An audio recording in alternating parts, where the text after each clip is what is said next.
They thought they could break me. My ranch sat just outside their fancy HOA neighborhood, and my old wooden bridge was the only way across the creek to my land. One morning, I woke up to the sound of chainsaws. The HOA board, led by their smug president, had hired a crew to tear my bridge down. Their excuse? It ruins the view for our million-dollar waterfront homes. I was furious. That bridge wasn't theirs, it was mine. But they didn't care. They laughed, thinking I'd now be cut off from my own property. What they didn't know was that I had an ace up my sleeve.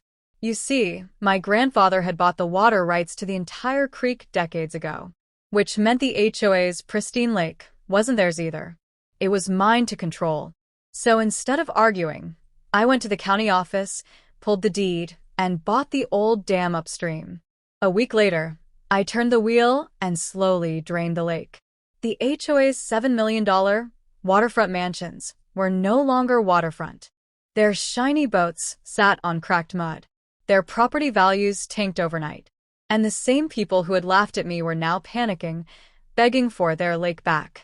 The president stormed onto my land screaming, "You can't do this." I smiled and said, "Funny. That's exactly what I said when you destroyed my bridge." They called lawyers. They called the sheriff. But every document showed the same thing: my dam, my water, my rights. Within a month, half the homeowners were trying to sell, and no one wanted dry, muddy lots.